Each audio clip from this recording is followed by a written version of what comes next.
So welcome to the channel, folks.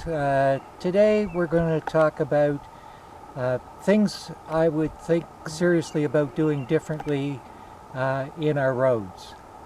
Just a few things that kind of got overlooked when we did it, because of course you typically don't put in a whole lot of woods roads in your lifetime as a woodlot owner.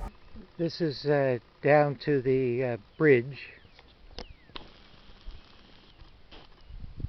And the first year we started this, the bridge was installed, and then this short road here was put in, and then it came to this little bit of a landing area. This area was just bulldozed with alders, and you can see it's growing back up. Anyhow, it always does. Because of the slope behind this area would never have drained properly. So when we were putting in the extension, i.e. running the road from the bridge up through the woodlot, yes, that section, I had the excavator operator at that time, when he was done with the road, to come and put a ditch around this landing. So all across the back of it. And down the sides to drain the water off, because otherwise this would have been totally unusable area.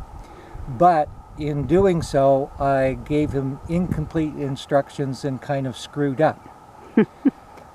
No comment on my part.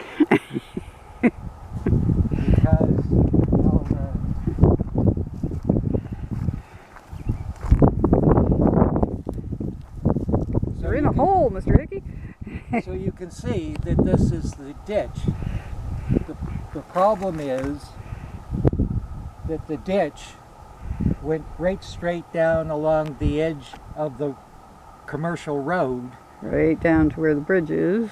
And right down to where the brook is. Right, which is why there's a bridge. And basically our Water Protection Act here specifies that road ditches have to be veered off into the woods outside of the protected zone, which here is 30 meters or 100 feet. Close to 100 feet.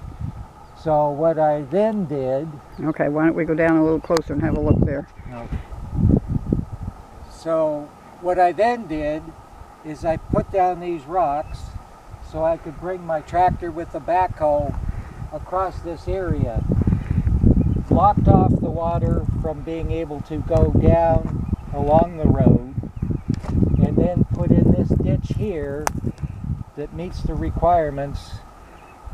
So it runs off parallel to the brook. Dissipate off into the woodlot. Right. Which here is only alders. Right. Yep. However, it is the woodlot.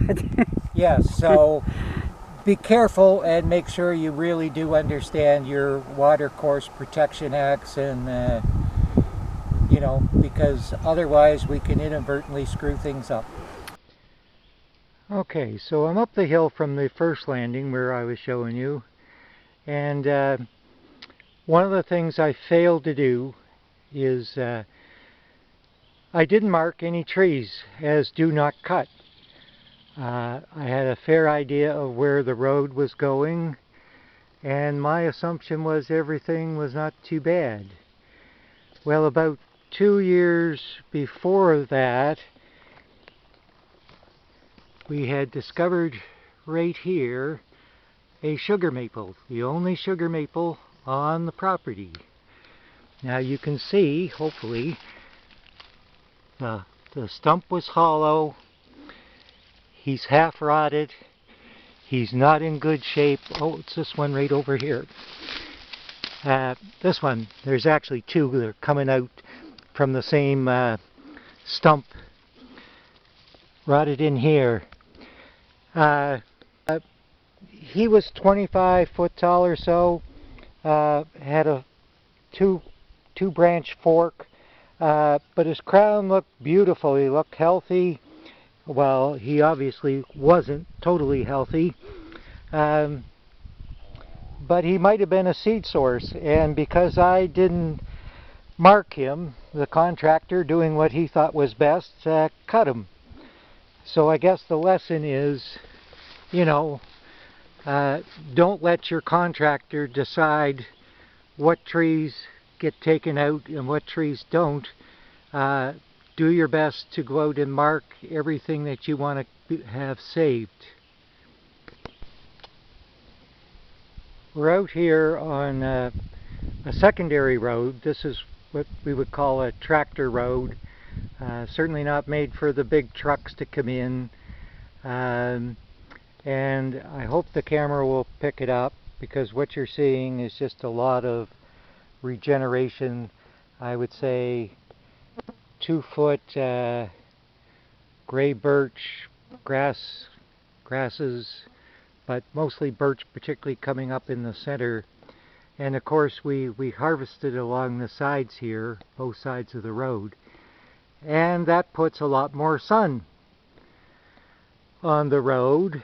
And this is not a regular use road, particularly with the commercial road being our primary means of transportation in and out. This here gets relatively little use. So as a consequence, this is what you're going to have happen. Just lots and lots of growth starting to grow up. And so as a consequence, this is either going to become an abandoned road, or I'm going to have to come through here with a bush hog and start knocking this stuff down. And if you knew the old bush hog I have, it's a little scary. Anyhow, so I have thought that if we were doing this again, that maybe keep the commercial harvesting away from the close sides to the road. Obviously they would have to make certain entries into, you know, the stands in order to go in and cut and bring out wood, but rather than actually thinning right along the side of the road to make it basically much more closed in. And I think that would certainly keep down the kind of regeneration and growth that we're seeing here, because this now becomes a maintenance item,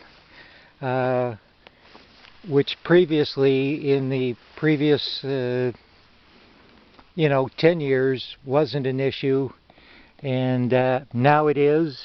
And I don't like mowing lawns, and I don't like mowing my woodlot. Not good for the environment, and hopefully something to be avoided. The problem that we have now, this is not a bad area in through here, but we'll just go down a bit further around the bend here. You may even have some trouble identifying this as a road. Runs east to west. Sun is at my back. It's about to set. But in through this side, this was cut quite hard. And this is, of course, facing south. And if we had left a narrow buffer along this road, and I'm not sure how I'd even define narrow, but let's say 10 foot, my guess is that it would be blown across this road. So I would really get some perhaps professional advice or suggestions from people who might know for your area what kind of buffer, would be adequate. And of course it's a combination of how much cutting you're doing, how much you're opening up your woodlot. Prevalent winds tend to be primarily out of the north or south, at least around here. So you need to look at a number of factors. But certainly keeping shelter on the road would be something I wished we had certainly taken a lot more thought about before we started. Cross my little bridge, and we're going to take a look at what the roads look like on this side of the bridge, because over here there has been no commercial cutting. One moment. Okay, so here we are along this part of the road, and certainly you can see, particularly in the center, there's certainly a bit of grass growing, and you know, but there's certainly nowhere near the kind of growth that was happening on the stretch we previously just visited. So this is what keeping your road in shade can do. And again, unfortunately, part of this growth is also because it's getting very limited use. Where this used to be perhaps the busiest road, it's now become quite secondary. But it's like most things in life, you know, use it or lose it, or at least come out and maintain it, because it won't look after itself. Well, just in case some of you folk, you know, think that I'm a real hard-working type person, this is a ditch we did with the baby Ford and the backhoe probably a month ago, and I have yet to get back in here and get this job finished. Anyhow, just wanted to show you the facts, just the facts.